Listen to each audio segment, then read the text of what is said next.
All right, we're looking at the Alana Ray case study on private wealth management. Let's read the question, then we'll jump into the reading. Question 1. Calculate the nominal after-tax return required from Ray's investment portfolio to cover her living expenses in the first year of retirement.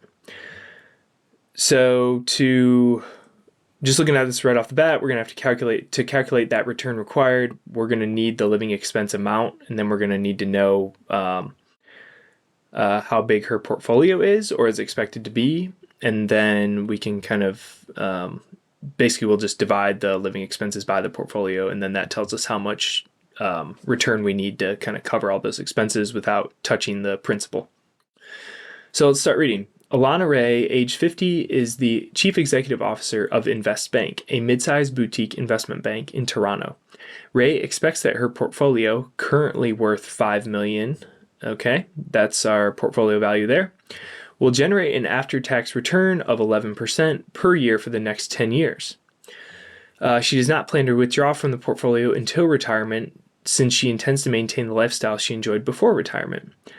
Ray's current annual living expenses are $300,000, and she expects inflation to average 3% annually over the next 10 years. So we've got, we're going to earn 11% per year for the next 10 years, and then inflation is going to be 3% per year for the next 10 years. And so these are what we're going to grow our portfolio by until she hits retirement, since she's not yet in retirement, says she's still working.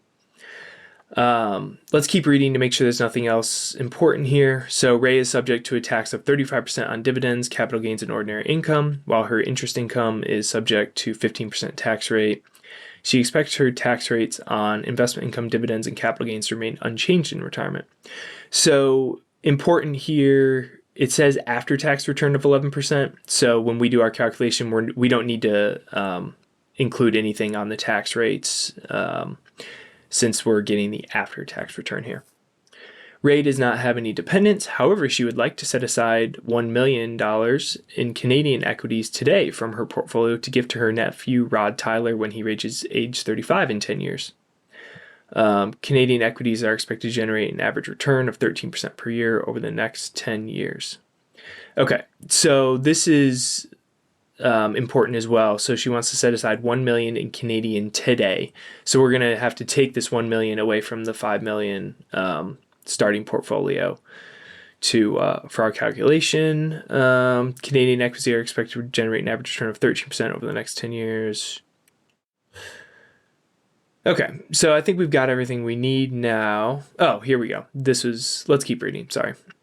They're expected to generate an average return of 13% per year over the next 10 years. After setting aside the 1 million gift, she expects her remaining portfolio to grow at that same after-tax rate of 11% that we had up here.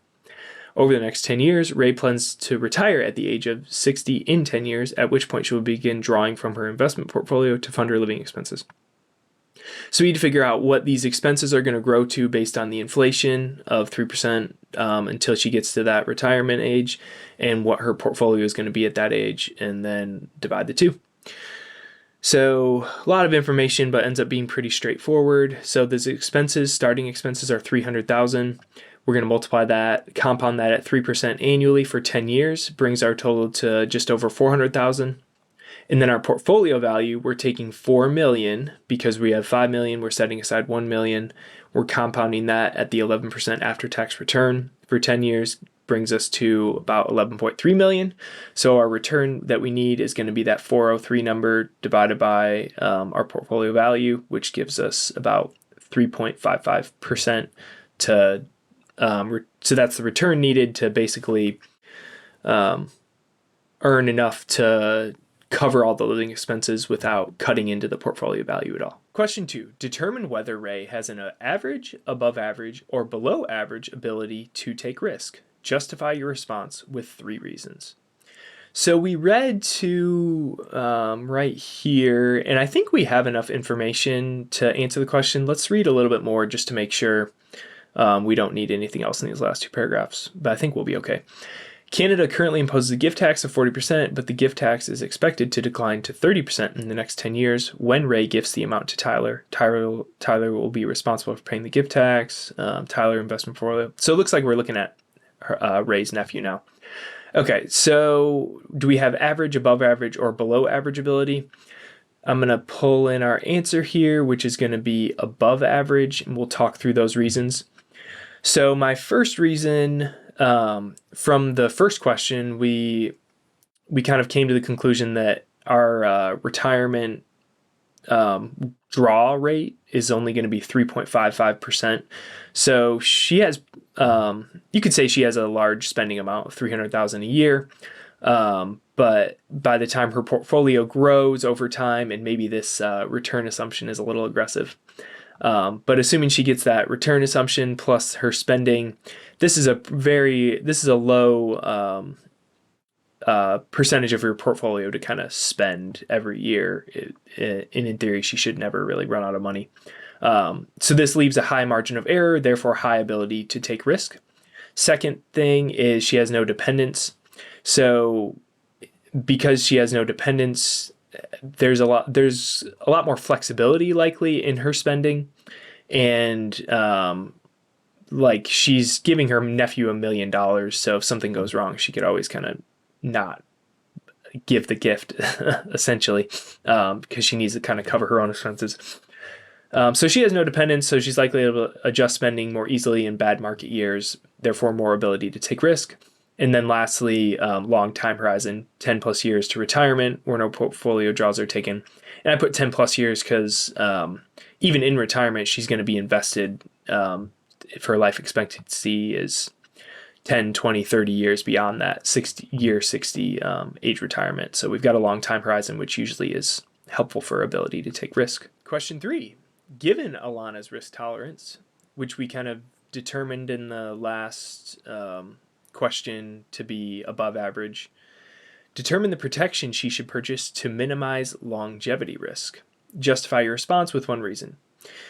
So we've got life insurance policy, variable payout annuity, or fixed payout annuity. And I think the key here I highlighted already is minimizing longevity risk. So pulling in these three answers, or the answer and looking at these three. So a fixed annuity, that's going to be where we basically give the annuity company or life insurance company a lump sum, and they're going to pay us a fixed amount for some term or potentially indefinitely. And indefinitely is what we would really want to minimize longevity risk, since longevity risk is the risk of living too long. So that's going to be the best fit for us. Life insurance will not be a good fit since this is the risk of sudden death, not longevity risk. So this is the risk that she passes away next year. And she also has no dependents, so this isn't an issue. And I didn't write this down, but a large amount of assets. So life insurance really isn't necessary for her at all, unless it was for some estate planning reasons or something like that. Then variable annuity is going to have some market risk, which doesn't align with maintaining the lifestyle, which is going to require more set payout amounts. So she wants to maintain that lifestyle. Where did it say that?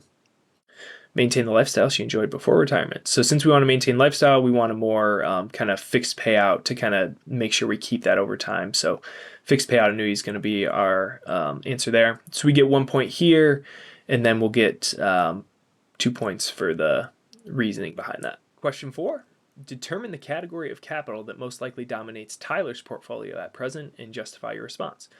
So we've got human capital, financial capital, or investment capital. Let's read, I think we left off here a while back. So let's read these last two paragraphs and then answer this question about Rod Tyler. Canada currently imposes a gift tax of 40%, but the gift tax is expected to decline to 30% in the next 10 years when Ray gifts the amount to Tyler. Tyler will be responsible for paying the gift tax. Tyler has an investment portfolio of $90,000. That's going to be important since this will be related to our financial capital and our investment capital. Canada currently imposes a gift tax of 40%, but the tax is expected to decline to 30%. Okay, we already had that in there. So this is a little tricky because he is going to be gifted this. However, we're not really aware. He's not getting that for 10 years. So at the current state, the other point here is in 10 years, Tyler is going to be 35. So right now he's only 25 years old. So the important thing really for human capital is typically age. So our human capital is essentially going to be our the ability to use our brain and body to kind of make money now and in the future. So that's why we go with human capital. He's only 25 years old, so he has a large future earnings or earning potential.